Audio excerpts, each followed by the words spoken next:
8 እስከ 11 ያለውን ስንመለከት የሆነ ትውልድን ዳዊት ኮት ያደርጋል።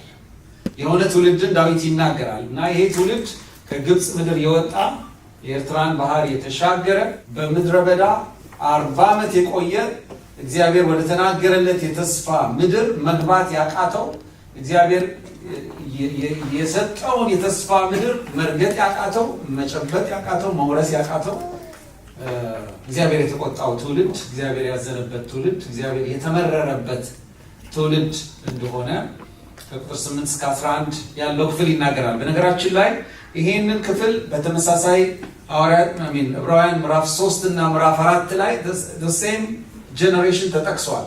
ይሄው ትውልድ ራሱ ተጠቅሷል። ሁላችሁም እንደምታውቁት ዕብራውያን ምዕራፍ 11 የምን ምዕራፍ ነው? የእምነት አባቶች የተዘረዘሩበት ምዕራፍ አይደለ?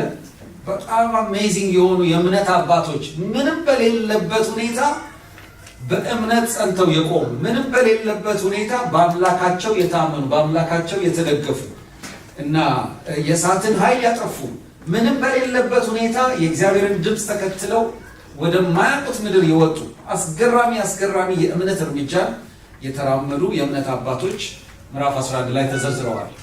ዕብራውያን ምዕራፍ 3 እና ምዕራፍ 4 ደግሞ ያለማመን አባቶች ተብለው የተጠቀሱ አሉ። ዛሬ አባቶች ቀን ስለሆነ እናንተን የሚመለከት አይደለም። ግን ያለማመን አባቶች ተብለው ደግሞ የተጠቀሱ ትውልዶች አሉ። ይገርማቸዋል። የዕብራውያን ጸሐፊ እነዚህን ሰዎች እግዚአብሔር ተቆጥቷቸዋል ይላል። አንድ አይነት ነገር ይናገራል። እግዚአብሔር የተመረረበት ትውልድ እንደሆነ ስለ እነዚህ ትውልዶች ይናገራል። የመዝሙረ ዳዊት ምዕራፍ 95 እይታና የዕብራውያን ምዕራፍ 3 እና ምዕራፍ 4 ስለ እነዚህ ትውልዶች ያላቸው እይታ በሁለት መንገድ ተቀምጧል። የዕብራውያን ጸሐፊ እነዚህ ሰዎች ጎደላቸው ያለው እምነት ጎድሏቸዋል ነው የሚለው። ማመን ተስኗቸዋል ነው። በእምነት ማዋሃድ ስለተሳናቸው ሰምተዋል። ቃሉን ሰምተው በእምነት ማዋሃድ ስለተሳናቸው እግዚአብሔር እንደተቆጣቸው እግዚአብሔር እንዳዘነባቸው ከዚህ የተነሳ ወደ ረፍቴ አይገቡም ብሎ እግዚአብሔር በራሱ እንደማለ መጽሐፍ ቅዱስ ይነግረናል። ይሄ የመዝሙረ ዳዊት ላይ የምናገኘው ክፍል ደግሞ እንደዚሁ እግዚአብሔር እንደተቆጣቸው እንዳዘነባቸው ተፈታተኑኝ እንዳላቸው እና ወደ ረፍቴ አይገቡም እንዳላቸው፣ ነገር ግን ይህን የሆነበት ምክንያት አሁን ከላይ ጀምሮ እንዳነበብነው ከነሱ መካከል ምስጋና ስለጠፋ፣ ውዳሴ ስለጠፋ፣ አምልኮ ስለጠፋ ከአፋቸው ከህይወታቸው እግዚአብሔርን የማመስገን የማምለክ የማወደስ ህይወት ስለጎደለ እግዚአብሔር እንደተቆጣቸው ክፍሉ ይናገራል። እና ይሄ ትውልድ እንዲያው ትንሽ ገባ ብለን ብንመለከተው የሚገርም ትውልድ፣ በጣም የሚገርም በረከት ያገኘ ትውልድ ነው። ላለማመስገን ምንም ምክንያት የሌለው ትውልድ ነው። እግዚአብሔርን ላለማምለክ ምንም ምክንያት የሌለው ትውልድ ነው። እናንተ ገብታችሁ ነህምያ ምዕራፍ 9ን ተመልከቱ። እዛ ላይ ነህምያ በጸለየው ጸሎት ውስጥ ስለ አባቶቹ ስለ እነዚህ ትውልዶች የጸለየውን የጸሎት ክፍል ታገኛላችሁ። እግዚአብሔር ባርኳቸው ስለነበረው የበረከት ብዛት የበረከት ናዳ፣ እነሱ ግን ማመስገን እንዴት እንዳቃታቸው እንዴት ማምለክ እንዳቃታቸው ነህምያ ምዕራፍ 9 ላይ ተጽፏልና ሁላችሁም እንደምታውቁት ይሄ ትውልድ ቀን በደመና አምድ ሌሊት ደግሞ በእሳት አምድ የሚመራ ትውልድ ነበር። ዋው ይገርማል። ቤት አያስፈልጋቸውም ነበር፣ መጠለያ አያስፈልጋቸውም ነበር። ይሄ ለሰው ልጅ ያስፈልጋል የሚባሉ 3 ነገሮች አሉ አይደል? ምግብ፣ መጠለያ፣ ልብስ ምናምን የተሟላለት ትውልድ ነበር። ምንም ያውም ኦፕን ኤር ነበር የነሱ ቤት። አይገርማችሁም? እንደዚህ በግድግዳ በምናምን የታጠረ ሰው በደመና የታጠረ ቀን ሀሩር ያለ፣ እነሱ ግን ጫፋቸውን አይነካቸው በጥላ ተከልለው የሚኖሩ ትውልዶች ናቸው። ማታ ሲመሽ ደግሞ የኤሌክትሪክ አይከፍሉም። የእሳት አምድ በላያቸው ላይ አለ። ሃሌሉያ አሜን በሉ ባካችሁ። በእውነት የሚገርም እኮ የእሳት አምድ በላያቸው ላይ አለ። ያ የእሳት አምድ ሙቀት ይሰጣቸዋል። ያ የእሳት አምድ ብርሃን ይሆናቸዋል። 40 ዓመት ነው ማውራት። ተባርከዋል በዚህ። እሺ እስቲ ወደ ምግብ እንምጣ። ምግብን በተመለከተ ይሄ ትውልድ አላረሰም፣ አላጨደም፣ ጎተራ አላስገባም፣ አልወቃም። በየቀኑ ጠዋት መና ከሰማይ እየወረደ ይወጣሉ፣ የሚበቃቸውን ያህል ይለቅማሉ፣ ይገባሉ፣ ይበላሉ። ኔክስት ዴይ 40 ዓመት ሙሉ አሜዚንግ በጣም የሚገርም በየቀኑ ምግብ ፕሮቫይድ ያደርጋቸው ነበር እግዚአብሔር። እና ስጋ ማረድ ሲሉ ምናምን ራሱ ምንም ችግር የለም እግዚአብሔር ድርጭት አምጥቶ ከባህር አምጥቶ ያስቀምጥላቸው ነበር። ቁርጥ ይበሉ ነበር፣ የድርጭት ቁርጥ። እሺ መጠጥ ጋር እንሂድ፣ አልጠማቸውም። እነዚህ ሰዎች በተጠሙ ቁጥር እግዚአብሔር ጥማታቸውን የሚያረካ ነገር ያደርግ ነበር እና ቦታ እንዲሁም አለትን ለሁለት ሰንጥቆ የሚገርም ውሃ ይወጣበታል ከማይባል ስፍራ ከደረቅ አለት ውስጥ እግዚአብሔር ያንን አለት ሰንጥቆ ያን ሁሉ ሺህ ሕዝብ የሚያጠጣ አምላክ ነበራቸው። የሚያረካቸው በቃ በበራቸው ውሃ ያልፋል፣ ቀርተው መጠጣት ብቻ ነበር የነሱ ስራ። መጽሐፍ ቅዱስ ነህምያ ምዕራፍ 9 ላይ ስትመለከቱ ልብሳቸው አላረጀም ይላል፣ ጫማቸው አላረጀም ይላል። ኦንሊ ቲንግ የሚያደርጉት ከጠበባቸው ለሌላ ሰው ያስተላልፉታል። የሚሞት ሰው ካለ ገፈው ይለብሱታል። በቃ አያረጅም ልብሱ። ሾፒንግ ሄዱ፣ ሞላ ሄዱ፣ ምንም በቃ በሙሉ ፕሮቫይድ የተደረጉ ትውልዶች ነው። ይሄ በምድራዊ ነገር ነው ማወራችሁ። በሰማያዊ ደረጃ ደግሞ ስትመለከቱ እኛ ዛሬ የምንጠማውን ክብር እነሱ እንደ ውሃ ነው የጠጡት አይደለም። በሲና ተራራ ላይ ኢማጂን አምላክ ራሱ እኮ ነው የወረደው በመለከት ድምፅ በነጎድጓድ አይደለም። በሚያስፈራ በጭጋግ ያስፈራ ነበረ። ግን እግዚአብሔር ራሱ ሲያወራ ድምፁን ሰምተውታል። ሊትራሊ በጆሮአቸው የአምላክን ድምፅ ሰምተዋል። በሰዓት 19:20 ላይ ሄዳችሁ ስትመለከቱ ታገኙታላችሁ። እንዲሁም ምን አሉ? በቃ እግዚአብሔር አይናገረናል። የእግዚአብሔር ድምፅ በቃ በሙሴ በኩል ንገረን እንጂ ያንተን በቃ እንሰማለን፣ አድርግ የምትለንን ሁሉ እናደርጋለን። ግን በቃ መስማት ይሄ ድምፅ መስማት በጣም ያስፈራል እስኪሉ ድረስ የአምላክን ድምፅ የአምላክን ክብር በመገናኛ ድንኳን ላይ ደመና ወርዶ አፍ ለአፍ ከሙሴ ጋር ሲያወራ አቤት እኛ እንደዚህ ብናይ ክብር የጠገበ ትውልድ ነው። ግን ይገርማቸዋል። ታሪካቸውን ገባ ብላችሁ ስታጠኑ እግዚአብሔርን ያመሰገኑበት ቦታ የተጠቀሰልን አንድ ቦታ ዘጸአት ምዕራፍ 15 የኤርትራን ባህር በከፈለና ባሻገራቸው ጊዜ እንደ ግድግዳ አቁሞ እግዚአብሔር ባሻገራቸው ጊዜ በማርያም መሪነት ሴቶች ከበሮ አነሱና ምን ብለው ዘመሩ?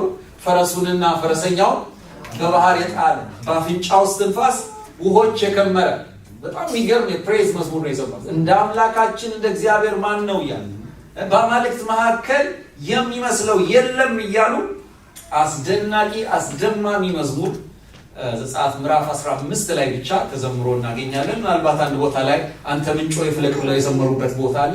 ከዛ ውጪ የነዚህን ሰዎች ታሪክ ሄዳችሁ ዘኍልቍ ላይ ብታጠኑ ትንሽ በተራመዱ ቁጥር ሲያጉረመርሙ፣ ትንሽ በሄዱ ቁጥር ሲያኩተመትሙ፣ ሲማረሩ፣ ሲያለቅሱ፣ ዳውን ሲሆኑ ዲፕሬስድ ሲሆኑ፣ ምንም እንዳልተደረገለት ምንም እንዳልተቀበለ ሲኖሩ ዘመናቸውን የጨረሱ በዚህ ምክንያት እግዚአብሔር የተቆጣው ትውልድ እንዴት አያመሰግኑኝም ብሎ እግዚአብሔር ተፈታተኑኝ ያለው ትውልድ እንደሆነ በዚህ ክፍል ላይ እንመለከታለን።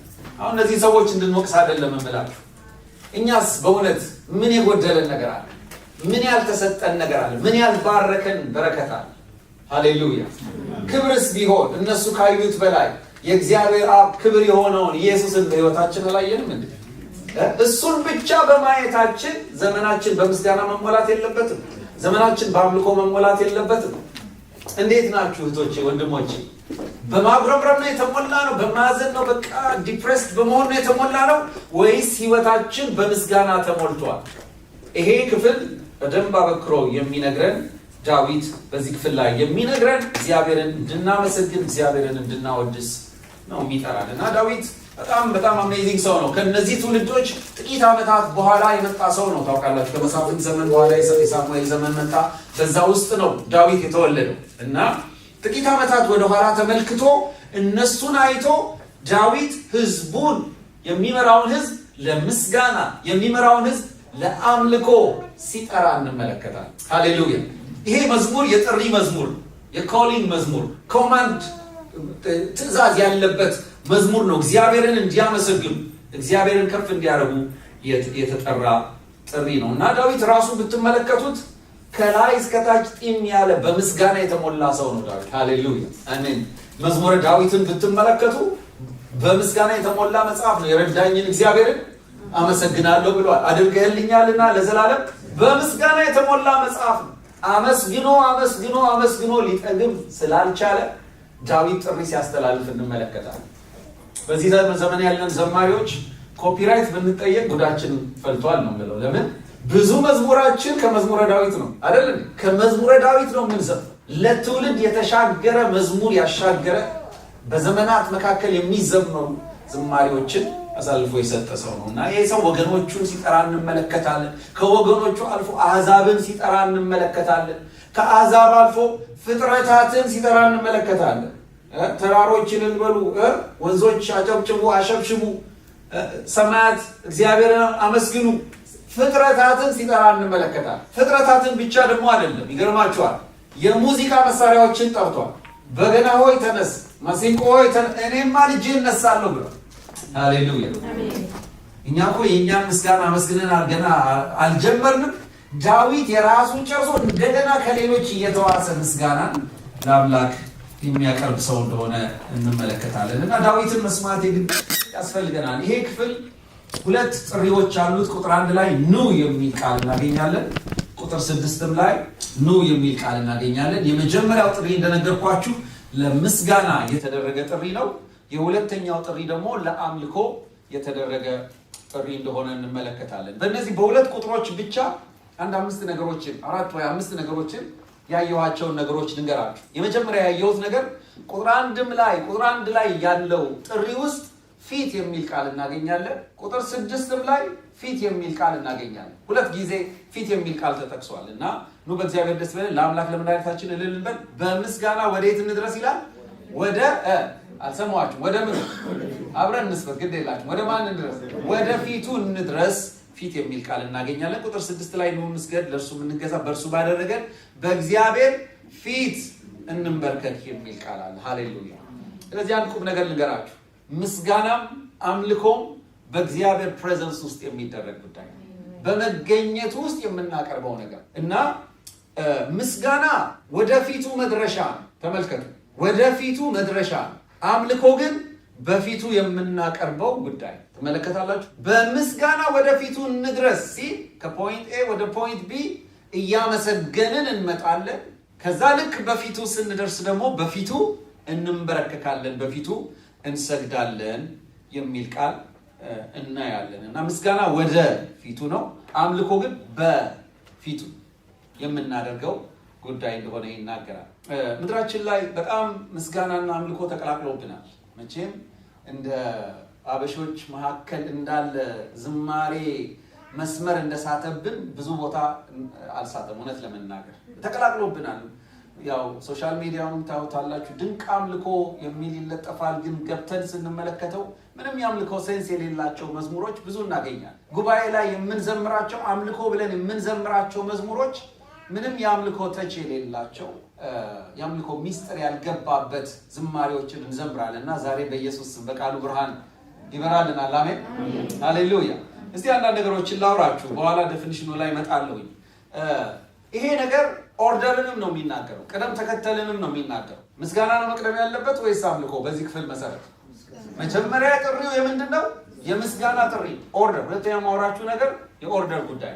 ለምስጋና የመጣ ሰው ነው ወደ አምልኮ የሚጠራው። ከምስጋና ውስጥ ነው አምልኮ የሚወጣው። በእኛ ሀገር ኮንቴክስት ግን መጀመሪያ እናመልካለን፣ ከዛ እናመሰግናለን። ብዙ ቦታ እንግዲህ እዚህን አላውቅም ዛሬ ስለመጣ ብዙ ቦታ ሄጄ ስለማገለግል እና ይሄ ደግሞ የሚገርማችሁ በአበሾች መካከል ብቻ ነው። አፍሪካን ሀገር ሄጃለሁ፣ ሚድል ኢስት ሄጃለሁ፣ ወደ ሩቅ ምስራቅ ብዙ ቦታዎች ለአገልግሎት ሄጃለሁ። እናንተ እዚህ ያለውን የዌስተርኑን ወርሺፕ ትመለከታላችሁ። ሁሉም ከፕሬዝ ወደ ወርሺፕ ነው የሚሄዱት። አበሾች ብቻ ተለይተን፣ ያው ልዩ ህዝቦች ነን፣ ተለይተን ከአምልኮ ወደ ምስጋና ነው የምንሄደው። ይሄ ነገራችን እውነተኛን አምልኮ አጥፍቶብናል። እውነተኛ በእግዚአብሔር መገኘት ውስጥ ያለውን መስገድ አጥፍቶብናል ብዬ አስባለሁ እና ኦርደር በጣም በጣም ወሳኝ ነገር እንደሆነ እንድታስቡ ፈልጋለሁ። ሰዓት ቢኖር አንዳንድ ነገሮችን ብናገር ደስ ይለኝ ነበረ፣ ግን ከሰዓት አንጻር እያለፍኩ ሄዳለሁ። ቅደም ተከተል በጣም አስፈላጊ ነው። ለምሳሌ እንዲያው ቶሎ ብለን እስቲ ቆንጆ ሽሮ እንስራ። ምን ያስፈልጋል? እህቶች እርዱኝ። ሽሮ ያስፈልጋል፣ ሽንኩርቱ ያስፈልጋል፣ ዘይቱ ያስፈልጋል። ምን ያስፈልጋል? ሌላ ነገር ጨው ያስፈልጋል ምናምን። ብቻ የሚያስፈልጉትን ሁሉ ሰበሰብኩ። እስቲ እኔ ልስራላችሁና ፕሮግራሙ ሲያልቅ ጋብዛችኋል። እና መጀመሪያ እሳት ላይ አድርጌ ዱቄቱን ጨመርኩ፣ ሽሮውን ጨመርኩ። አንድ 10 ደቂቃ ምንም ሳልጨምር አማሰልኩት እሳት ላይ። ከዛ በኋላ ቀስ እያልኩ ጨው ጨመርኩ፣ ቀስ እያልኩ ብቻ መጨረሻ ላይ ምን አለፋችሁ ውሃውና ዘይቱን መጨረሻ ላይ ጨመርኩኝ እና ሽሮ ነው የሚወጣው። አሻሮ ነው የሚወጣው ብሎኛል አንዱ። ምኑ ነው ግን የተበላሸው? እናንተም ብትሰሩት የምትጨምሯቸውን ነገሮች ሁሉ ነው የጨመርኩት እኮ። ምኑ ነው የተበላሸው? ቅደም ተከተሉ አይደለም። በጣም ወሳኝ ይገርማችኋል። ቅደም ተከተል ከተዛባ እግዚአብሔር የፕሪንሲፕል አምላክ ነው፣ የመርህ አምላክ ነው። አንዱ አምልኳችንን ወደ እውነተኛ አምልኮ እንዳንደርስ ያደረገን ቅደም ተከተላችን ነው እና ከምስጋና ወደ አምልኮ መሄድ እንዳለብን ይሄ ክፍል ይናገራል። ሶስተኛ የምነግራችሁ ነገር ምስጋና ውስጥ የሚገርም ደስታ አለ። ምስጋና ጨዋ አይደለም። ምስጋና ኳየት አይደለም። ምስጋና ኖይዚ ነው። እንግሊዝኛው ጆይፉል ኖይዝ አሰሙ ነው። ምስጋና ረባሽ ነው። ሃሌሉያ! እንደ ፋየርወርክ ነው። እልልታ አለው፣ ጭብጨባ አለው፣ መዝለል አለው። ምስጋና ደስተኛ ነው። ደስታ አለው በውስጡ። እንደ ፋየርወርክ ነው። በውስጡ ይሄ ኢሞሽን የሚባል ነገር አለ። ደረቅ አይደለም፣ ቀጥ ያለ አይደለም። ምስጋና ውስጥ ይሄ ነገር አለ። ሃሌሉያ! አምልኮ ውስጥ ግን ይገርማችኋል። ቁጥር 6 ላይ ሄዳችሁ ብትመለከቱ በውጫዊ በኢሞሽን ደረጃ ምንም ብዙ እንቅስቃሴ የለው፣ ጸጥ ያለ ስሜት የሚባል ነገር የለው። በመንፈስ ግን ዋው ሌላ ዓለም ይዟችሁ ይላል። ቅድም ስናመልክ ሳይንስ አድርጋችሁ እንደሆነ አለ ከምስጋና ነው የጀመርነው አይደለ? በምስጋና እያጨበጨብን እልል እያልን ዘመርን። ሁለተኛ ግን ወርሺፕ ውስጥ ገብተን ስናመልክ በመንፈስ ዓለም ውስጥ ሌላ ዓለም ውስጥ ይዞን ነው የሚሄድ እና ዋው ልነግራችሁ አልችልም። በመንፈስ ዓለም ውስጥ በመሆን ያለው መንፈሳዊ ትርፍ ለቤተ ክርስቲያን እኔና እናንተ እኮ ከአሕዛብ የምንለየው አንድ ነገር ነው። እነሱ እኮ ስሜትን ጥግ ድረስ መውሰድ ይችላል። ስሜትን ጥግ ድረስ መውሰድ ይችላል። እኛ ስሜትን ጥግ ድረስ በመውሰድ አይደለም ከነሱ ጋር ኮምፒት የምናደርገው። ከነሱ በላይ እኛ በመንፈስ መሆን የምንችል ትውልዶች ነን። ሃሌሉያ! እግዚአብሔር የተመሰገነ ይሁን። ዳግመኛ የተወለድንበት በመንፈስ ዳግመኛ የተወለድንበት መንፈስ በውስጣችን ስላለ የእግዚአብሔር የልጅነት መንፈስ በውስጣችን ስላለ መንፈስ ከሚሆነው አምላካችን ጋር በመንፈስ ሆነን ጌታን እናመልከዋለን። ሃሌሉያ! ለዚህ ነው ዮሐንስ ላይ ራእይ ላይ ምን ይላል? በጌታ ቀን በመንፈስ ነበርኩ የሚል ቃል እናገኛለን። እና ይሄ ወርሺፕ ውስጥ አሁን በእኛ ምድር ኮንቴክስት በጣም ብዙ የሚቸገረው አምልኮም ውስጥ ኢሞሽን ይጨምሩብናል። አሁን አዲስ አበባ ኢትዮጵያ ነው የምኖረው። አንዳንድ ኮንሰርቶች ፕሮግራሞች ሲዘጋጁ በቃ ወርሺፕ መሃል ፉጨት አለ፣ ጩኸት አለ፣ ይቀውጡታል ነው የሚባለው። በቃ እና ቀጥታ ስለቃሉ ግን በቃ በጣም ኢሞሽናል ያደርጉበታል። ወርሺፕ ውስጥ ኢሞሽን የለም። እሱ ፕሬይዝ ውስጥ ወይም ታንክስጊቪንግ ውስጥ ሴሌብሬሽን ውስጥ ነው ያለው። ወርሺፕ ውስጥ በመንፈስ መፍሰስ እንዳለ ነው የምንረዳው። በአራተኛ ደረጃ ትርጉሙን ላሳያችሁ። በምስጋና በውዳሴ በአምልኮ መካከል ስላለው ትርጉም ላሳያችሁ። እስቲ አብራችሁን ኮንፌስ አድርጉ። ምስጋና ስላደረገልኝ ነው በሉ። ውዳሴ ስላደራረጉ ነው። አምልኮ ስላድራጊው ነው። ዋው ሃሌሉያ! ታያችሁ፣ ስላደረገልን ነገር እናመሰግናለን። ስላደረገበት መንገድ ተደንቀን ተደመን እናወድሳለን። ስለ አድራጊ ማንነቱ ደግሞ እናመልከዋለን። ወርሺፕ ስለ ማንነት፣ ምስጋና ስለ ድርጊት፣ አምልኮ ግን ስለ ማንነት። በነገራችን ላይ አንዳንድ ሰዎች ይከራከሩኛል። ምስጋና አምልኮ ያው ነው እያሉ ሲከራከሩኝ አፋቸውን ዝም የማሰኝበት አንድ ነገር አለ። ሰው ይመሰገናል ይቻላል? እግዚአብሔር ቅር ይለዋል ሰውን ብናመሰግን? አይለው ማለት ሰው ማመስገን ይቻላል። እሺ ሰው ማምለክ ይቻላል? ስለዚህ ልዩነት አላቸው ማለት ነው። በደንብ ልዩነት አላቸው ማለት ምስጋናና ሌላ ነገር ልንገራችሁ። አንድ ሰው ዞር ብሎ አመሰግናለሁ ቢላችሁ ማንኛ ነው እንደ የምታመሰግነኝ ትሉታላችሁ? ምንድነው የምትሉት? አዎ አይ የሆነ ነገር ካረጋችሁለትማ አዎ ምንም ሳታረጉለት ሳይገባችሁ ዝም ብሎ ተነስቶ አመሰግናለሁ ቢላችሁ ምንድነው የምትሉት?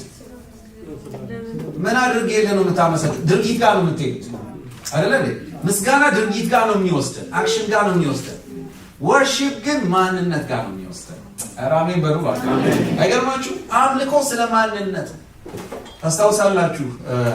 ጳውሎስ አንድ ቦታ ላይ አንዱን ሽባ ብለው ተረተሩት። በቃ ተነሳና ተመላለሳት።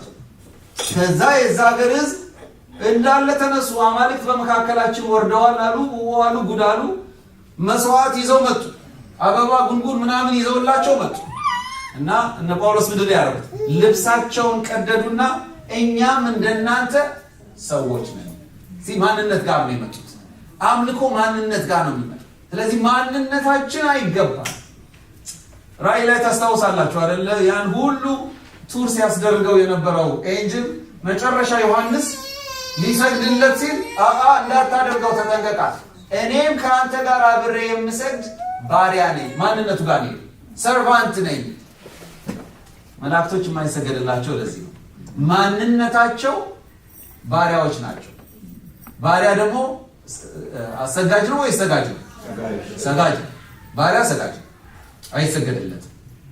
ለዚህ ነው አምልኮ ለእግዚአብሔር ብቻ የሚገባው። ሃሌሉያ። ከኔ በቀር ሌላ አማልክት አይሆንልህ አላለ እግዚአብሔር። ገንዘብን የሚያመልኩ ሰዎች አሉ፣ እውቀትን የሚያመልኩ ሰዎች አሉ፣ ብዙ የሚመለኩ ነገሮች አሉ በዚህ ምድር ላይ። ፕሌዠር ራሱ የተደላደለ ኑሮ ራሱ እሷ ይመለካል። ታውቃለህ፣ እዚህ ምድር በተለይ በጣም ይመለካል። ተጠንቀቁ እንዳታመልኩ። አምልኮ ለእግዚአብሔር ብቻ፣ የሚሰገደው ለእግዚአብሔር ብቻ ነው። ሃሌሉያ። ስለዚህ በትርጉም ደረጃ ስላደረገልን ነገር እናመሰግናለን፣ ስላደረገበት መንገድ እናወድሳለን፣ ስለ ማንነቱ እናመልከዋለን። አምስተኛ ደረጃ በዚህ ክፍል ውስጥ ተመስጬ የምነግራችሁ ነገር ምንድን ነው? በምስጋና ጊዜ ይገርማችኋል። በምስጋና ጊዜ እኛና እግዚአብሔር ብቻ አይደለንም ያለን። በምስጋና ጊዜ እኛ አለን፣ አመስጋኞቹ፣ እግዚአብሔር አለ፣ ተመስጋኙ። በሶስተኛ ደረጃ ደግሞ የምናመሰግንበት ጉዳይ በጎን አለ። በመኪና ባርኳችሁ ከሆነ እግዚአብሔርን ስለ መኪና ስታመሰግኑት ከጎን ምን አለ? መኪናው አለች። ቤት ባርኳችሁ ከሆነ ከጎን ቤት አለ ማለት ነው። ከድርጊት ጋር ስለሚያያዝ ምስጋና አይገርማችሁ? በአምልኮ ጊዜ ግን አምላኪዎች እኛ አለን፣ ተመላኪው እግዚአብሔር አለ። የማምለኪያ ምክንያቱ ራሱ እግዚአብሔር ነው። ሃሌሉያ። ሌላ ምክንያት የለም። እኛንና እግዚአብሔርን ብቻ ለብቻ የሚያገናኝ ህዝቦች አምልኮ ነው። እግዚአብሔር ይመስገን። ይህም ብርሃን እያገኛችሁ ነው። በእውነት በዚህ ብርሃን ውስጥ ሆነን እግዚአብሔርን ልናመልከው፣ በፊቱ ልንሆንለት፣ ልንሰግድለት ይገባል። እግዚአብሔር የተመሰገነ ነው። አንድ ሁለት ነገር ልጨምርላችሁና እንጨርሳለን።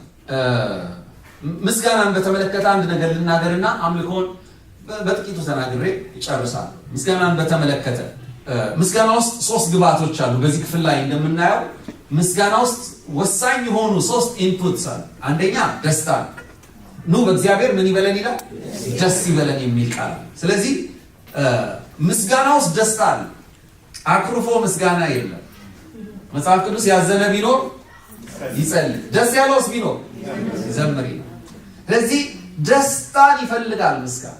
ይኸውላችሁ ምስጋና ደስታን ይፈልጋል። ደስታ ደግሞ ምክንያት ይፈልጋል አይደል? ከመሬት ተነስተን መደሰት አንችልም። ለመደሰት ምክንያት ያስፈልገናል። ይህ ክፍል ይነግረናል። ኑ በእግዚአብሔር ደስ ይበለን፣ ለአምላክ ለመድኃኒታችን አዳኝ ስላለን፣ ሴቪየር ስላለን ለዚህ ለአዳኛችን እልልን በል ነው የሚል። ስለዚህ ምስጋና ደስታን ይፈልጋል። የደስታችን ዋና ምክንያት ደግሞ አዳኛችን ነው። ለዚህ ነው ፊልጵስዩስ ላይ ምን ይላል? በጌታ ደግሜ እላለሁ። በማን ነው ደስ የሚለን? ሁልጊዜ በጌታ ደስ። እኔ ወንድሞቼ እህቶቼ፣ በእውነት እግዚአብሔርን ማመስገን ከፈለጋችሁ ብዙ ከምድራዊ ነገር ጋር ተላቀቁ። አሁን መዝሙሮቻችን በሙሉ ሲፈተሹ በእውነት ነው የምነግራችሁ ምድራዊያን ናቸው።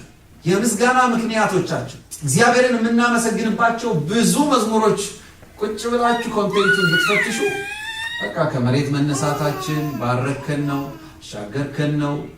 ጥሩ ነው። ስለ ሁሉ አመስግኑ ስለሚል ቃሉ ስለ ሁሉ ማመስገን ይጠበቅብናል። ግን እንዲያው በቃ ሁል ጊዜ ምስጋናችን ስለዛ ብቻ ከሆነ ችግር ነው። አንድ ሰው $100 ቢሊዮን ስጦታ ቢሰጣችሁና ሌላ ጊዜ ደግሞ $100 ስጦታ ቢሰጣችሁና ሁሌ ባገኛችሁት ቁጥር አቤት ያቺ የሰጠኸኝ $100 ስጦታ ብንለው እንደማለት እንዴ ያማችኋል ወይ ነው የሚለን አይደል? ይሄ ትልቁ ስጦታ እኮ አለ። ልክ ነው። ስለ 100 ማመስገን ጥሩ ነው። ግን ዋናውን የምስጋና ፖርሽን መውሰድ ያለበት የትኛው ነው? $100 ሚሊዮን አይደል? የዘላለም ሕይወት እኮ አለን ወገኖች። ስማችን እኮ በሕይወት መዝገብ ተጽፏል። ይሄ ምድር ኑሮ አንድ ቀን ያበቃል። በእውነት ነው የምላችሁ። ወደዳችሁም ጠላችሁ ያቺ ጉድጓድ ውስጥ እንገባለን። ከዛ የምንሄድበት ዓለም አለ፣ ዘላለም የሚባል ለሱ የተረጋገጠ ዋስትና ያለን ሰዎች ነን በክርስቶስ ካመነ። ኢየሱስን የህይወታችሁ ጌታ ካደረጋችሁ ምንም አትጠራጠሩ። ስማችሁ በህይወት መዝገብ ላይ ተጽፏል። ደስታ ውስጥ መግባት ትችላላችሁ። ምድሩ ባይሳካ ባይከናወን እንኳን በአምላካችን ደስ ይለናል፣ በመድኃኒታችን ደስ ይለናል። እግዚአብሔር ይመስገን። ስለዚህ ደስታ አንደኛው ግባት ነው። ሁለተኛ ጆይፉል ኖይዝ፣ ከፍ ያለ ድምፅ።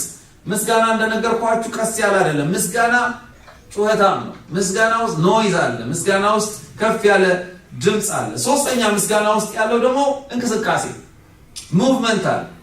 ወደፊቱ እንድረስ አይደለም ይሉ በምስጋና ወደፊቱ እንድረስ ይላል። ስለዚህ ከፖይንት ኤ ወደ ፖይንት ቢ መሄዳችንን ያሳያል። ወርሺፕ ነው ስቴሽን። ወርሺፕ አንድ ቦታ በፊቱ እንንበርከክ ነው የሚለው። ለዚህ ወርሺፕ ስቴሽን ነው። ታንክስ ጊቪንግ ግን ሃሌሉያ እንቅስቃሴ አለ እና ስታመሰግኑ አንድ ቦታ ቆማችሁ አታመስግኑ። ወደ ላይ ዘለል ዘለል፣ ወደፊት ወደ ጎን ያስፈልጋል። በእውነት አሜን ነው። አዎ ያስፈልጋል። እና እግዚአብሔርን ስናመሰግን በእነዚህ አይነት ነገሮች ልናመሰግነው ይገባል። እስቲ ስለ አምልኮ ትንሽ ነገር ልናገርና ልጨርስ። ወርሺፕ ኑ እንስገድ፣ ለሱም እንገዛ፣ በእርሱ ባደረገን በእግዚአብሔር ፊት እንንበርከክ በሚለው ውስጥ 3 የአምልኮውን ትርጉሞች ልስጣችሁ። አንደኛው አምልኮ ማለት ወይም ደግሞ በዚህ ክፍል መሰረት ወርሺፕ መስገድ ማለት ነው። ኦኬ መስገድ ማለት ነው። በጣም ይገርማል። አምልኮ መስገድ ነው። ትስማማላችሁ? ሲያን ጥያቄ ልጠይቃችሁ። መስገድ ቅርጹ እኛ ላይ ወደ ላይ ነው ወይስ ወደ ታች ነው? ወደ ታች ነው አይደል? እርግጠኞች ናችሁ? ግን ለምንድን ነው ታዲያ ስናመልክ ብዙ ጊዜ እኮ እየዘለልን ነው የምናመልከው አይደል? መዝሙሮች ራሱ አሉ እንደዚህ ነው በቃ አምልኮ ራሱ እንደዚህ ማለ እያልን የምንዘምራቸው ብዙ መዝሙሮቻችን ወደ ላይ ከፍ ከፍ የምንልበት እሱ ምስጋና ነው። እሱ ሴሌብሬሽን። ወርሺፕ እኔና እናንተን ዝቅ የሚያደርግ እሱን ከፍ ያደርጋል፣ እኔና እናንተን ዝቅ ያደርጋል። ስለዚህ መስገድ የሚለው ሐሳብ ኑ እንስገድ በሚለው ውስጥ እናገኛለን። ሁለተኛ ለእርሱም እንገዛ ይላል። ስለዚህ ወርሺፕ መስገድ ብቻ ሳይሆን መገዛትም ነው። ሃሌሉያ! ይሄ በደንብ በልባችሁ እንድታትሙት ፈልጋለሁ። አምልኮ መስገድ ዝቅ ማለት ብቻ ሳይሆን አምልኮ ምንድን ነው? አልሰማችሁ? ምን ማለት ነው? እስቲ ደገሙት በሉት።